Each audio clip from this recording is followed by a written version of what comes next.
Meanwhile, hi, this is Seb. And this is Marcus. Good morning, good evening, good afternoon, wherever you are. Welcome to Meanwhile. What are we doing today, Seb? Hot tea, ladies and gentlemen. Hot tea. Without further ado, let's just jump into it. Let's Slap go. it.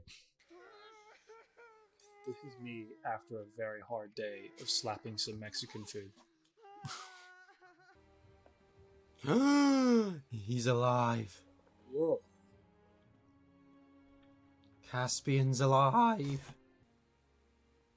I like how Caspian hasn't aged a day and they've aged fucking 10 years. Fucking Smeagol. He looks like Smeagol. Is that the real dad or something? Well, look at him. Look at the other two kids.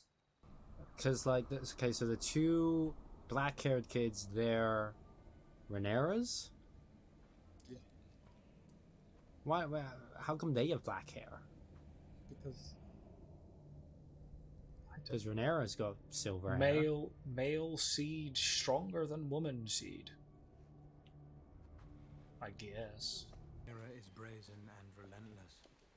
A spider who stings and sucks her prey dry. Where the hell does his animosity come from? Succession. It really needed to be like this if Alicent had never decided to like by living and breathing. be like all like this. You know what I mean? And then it'd be fine. They'd just be friends. Like settle down. He's become dead. He's like, he's legit like, bro, I'm too comfortable, man. Yeah. Fuck that, bro. I'm good. I'm chilling. Dude, the hand of the king looks like Orson Welles. Lads have blown together. Look, he legit does. Yeah, he Was does. this freaking Citizen Kane or some shit? The fuck? Kristen is stepping too far. Go on then. Wake him! Kill him. Wake him! Ally ourselves. Once and for all. Smart. Let them rule Very together. smart. A most judicious proposition. She's gonna say no. The king and I thank you for your offer, and we will consider it duly. You must rest now. Oof. Oi, that's one way to frickin' Jesus. This guy is Jeez. such a melt. It's ridiculous. I have come to resign my position as Hand of the King. Eh? The episode and So this guy's legit just shit stirring. All of King's Landing is in no one to take my side. I like it.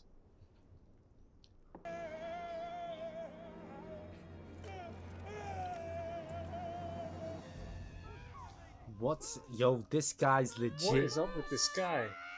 He's legit Palpatine. What the hell?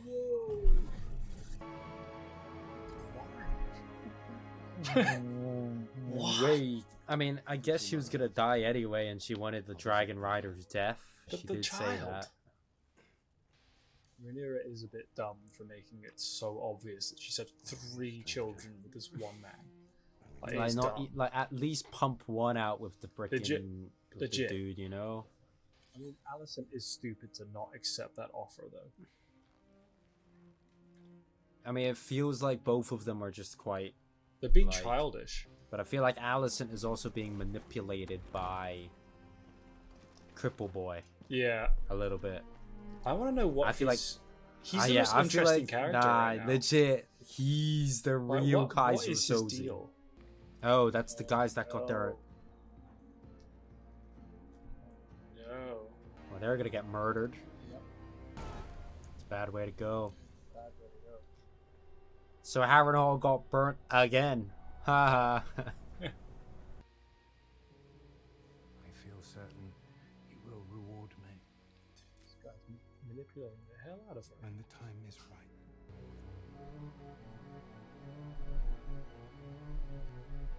Yo, Oh. Kaiser Soze. Whoa. Let's go, Oh my Kaiser Soze. He's back. Holy shit. God. All right, ladies and gentlemen, that was episode 6 of House of the Dragon. Immediate thoughts, Marcus. Man, the show is so good. The writing. Kaiser Soze, dude. Oh my god.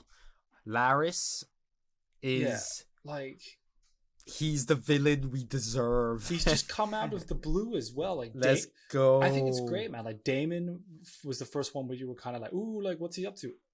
Yo, Laris just in the background, just sitting there, like, it was waiting. legit. Like we kind of okay. We didn't predict him, but we did say at episode 1 or 2 that they would most likely subvert our expectations. Damon was a false on herring. the fact, yeah, that they play on the fact that we'd be like, oh, who's really in control?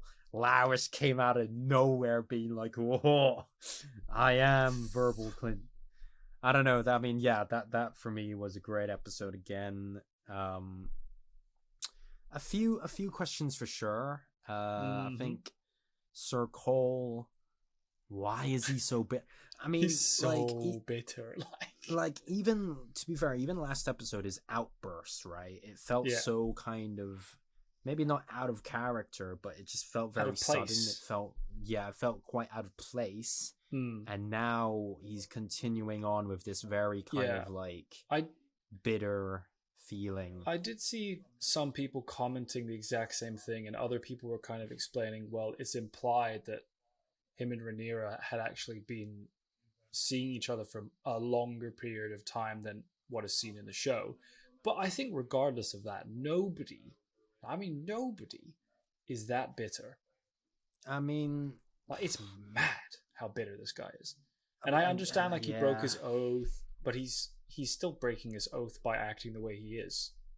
Yeah, I mean, I like he, like, still, you know, she was the one who gave him this position in the first place, etc., etc. Yeah. I mean, I don't know, but that's more of a nitpick. I feel like the star of this episode really is Kaiser Soze. I mean, holy shit, it was a madness. It's freaking Palpatine. Like, I was there thinking Otto was Palpatine. Hell no, this is the Donnie. In saying that, though, he might be working for Otto, and this is all actually Otto pulling the puppet strings. Maybe we haven't seen him for a couple episodes. You're not wrong. I was thinking, like, what is Otto up to? Yeah. Because they haven't killed him off. For sure. He's definitely got to come back, for sure. I'm intrigued to see, like, what is Laris's motive? Like, what is his end goal here? Is he, like, one of those people just wants to watch the world burn? Or does he have ulterior motives? Maybe he's, like, angry that he's a cripple. I don't know. That feels a little generic, so I doubt it's going to be that. Yeah, I hope it's not, because I'll be like, okay, that's kind of boring. But you're right. I think the writing of this show so far is definitely on par with the best of Game of Thrones. It is strong. It's strong. There's so many character dynamics happening at the moment. It was also interesting to see Daemon kind of become complacent, perhaps, like, just kind of like, I could live like this. I feel like he's just kind of I feel like he's just kind of comfortable, and who can blame him, you know? Like, well, not anymore. So, but not anymore. But I mean, it's interesting that Lena, or whatever her name was saying how you say you enjoy your life here, and yet all you do is really kind of like spend your time in the library. You don't actually go out to like enjoy it. You're reading about your more successful forebearers. So I feel like there is something there. Maybe rather than him being comfortable, he's brewing. He's more kind of thinking like he's a lesser son of greater sires. He's maybe underachieving or something like that. So perhaps this event is the spark that is needed for Daemon to perhaps take up arms again and be a power. Well, it'll be interesting to see. Well, because obviously a line will be drawn down the middle at some point, because we inevitably know what happens to Rhaenyra. So it'll be interesting to see what Daemon's path is in the future. If he decides to take side. It's Aegon. Aegon's dragon. So Finn Wolfhart. Which, my god. Freaking discount Finn Wolfhart. Yeah. Ugh, hate him already. Yeah. It's interesting seeing how much of a brat he is, though. He reminds me of Joffrey. Not as bad. And it's also interesting to see. I feel like a lot of this episode showed a lot of childish behavior. I mean, yes, there was Finn Wolfhart's character, there's Sir Kristen Cole, and the Queen, and Rhaenyra and Alicent, and her husband. Yep. All of them were being petulant children, to be fair.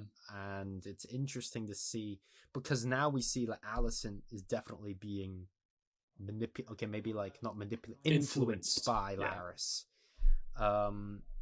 Rhaenyra, I don't know. Frankly, she's just a bit dumb. She's not using her brain, man. Like, yeah, not at all. And it's kind of carrying on how she was written in the last episode and the last couple of episodes, I guess. So it's not out of the blue, to be fair. But it is kind of alarmingly like jarring how at least make one legitimate heir, you know, like having all these back. Like it's pretty obvious. Wasn't the whole promise literally just to be like, right, we'll get married, you can do whatever you want, but we'll do our duty, do our to thing, the kingdom. Exactly, but apparently not. He didn't. So he's just kind of like, she's just dumb, and also like to make it that obvious as well, and thinking like, oh, because I'm the princess, no one's gonna chat anything to me, and it's just like, well, now you've had to kind of leave because you've kind of put yourself in this position. Like the thing is, like what Alicent was saying to the king about, Alicent saying to Aegon and the king, I guess, about Aegon's position Aegon's life will always be threatened if Rhaenyra produces an heir, etc., etc. But then the same goes for Rhaenyra's heirs, because they're all pretty obviously bastards. So, you know, it is very stupid on Rhaenyra's part. And it just feels like this episode is very much just encompasses the failings of every character and in their duty. I think the king fails his duty as a king and a dad. Alicent fails her duty as a friend. You know, Rhaenyra fails her duty as, I guess, everything. Yeah, Rhaenyra's failing in everything. Sir Criston Cole is failing his duty as a freaking knight. It's interesting, and you know, I feel like the writing of this episode and this series so far is just honestly like so good. Yeah, like it really is. Like nothing feels convenient. Okay, yes, there was that little bit with Sir Criston Cole last episode, but everything does feel like it has been developed and built upon, and not out of the blue. There are players in the shadows that are emerging, Palpatine moments of intrigue, and yeah, I mean, mirroring my thoughts on last episode, I'm still very just intrigued at how Alicent's, you know, what's Alicent's role gonna be? How's Rhaenyra gonna shape up as a queen? When's the king gonna die? Because let's be real, he's gonna die. Mate, Gollum, full on Gollum. He's literally like, you know, he's halfway between Schmeagol and Gollum at the moment. He's almost there. For sure. I mean, it was interesting that we saw a rat as well, because we know that signifies, you know, like that's not a good sign. It's a bad omen. So I feel like maybe we have maybe two more episodes with him. Yeah, 100%. He's dead. If he lives for any longer than that, like he'll literally just be a nugget by the end of the series. But I love seeing him. I love Paddy. He's a great actor. It's just Viserys is so inept and complacent. He's just, you know, he's a king that literally looks back to be fair, there's a lot of him and his brother are similar in that way, where they're always looking back, because Viserys is obviously building, you know, his awesome toy set, but it is harkening back to the days of the old, and Daemon is reading about his ancestors, so it's like they're almost, it's like both of them kind of know. It's like it's the downfall of the Targaryen bloodline and the Targaryen kind of family. This is what happens when incest occurs. I mean, even they were saying like half the dragon eggs don't hatch anymore. It's all like, obviously it all leads up to the beginning of Game of Thrones, when the dragons are all but extinct and there's only like 2 Targaryens left, etc. But I mean, yeah, genuinely, just to wrap things up quickly, I think this episode was another freaking, I would say 7 or 8 out of 10. Show so far is a 8 to 9 out of 10 even. They're doing great. So far, so good. Nothing really bad to say for me, other than I'm hella excited for the next episode. Emma Darcy was pretty good. The casting for old Alicent, forgive me, I don't remember her name. Perfect. Emma Darcy, not as perfect, kind but of I can like, buy it. Okay, I just realized who she reminds me. She reminds me of Hunter Schafer meets Chloe Sevigny. Chloe Sevigny and Hunter Schafer a little bit create Emma Darcy. Interesting.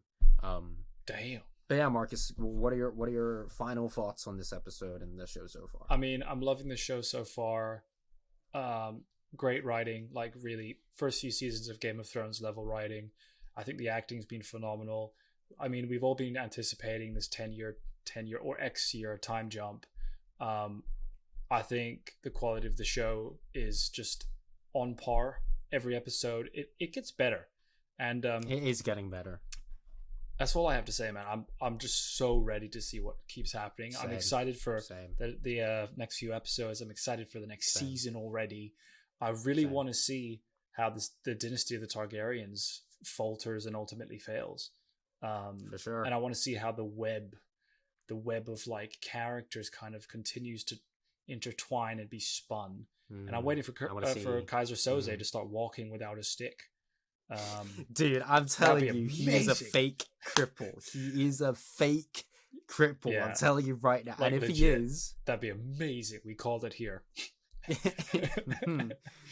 But yeah, ladies and gentlemen, let us know what you thought in the comments below. Did you like the episode? Did you hate the episode? What are your thoughts on Hot D so far? Marcus, to the outro. Well, thank you so much for watching. Don't forget the like button. Let us know what you thought in the comments. Like Seb said, hit the notification button so you don't miss any of our videos, because we post every few days, every week on multiple shows. I've been Marcus. And I've been Seb. Peace.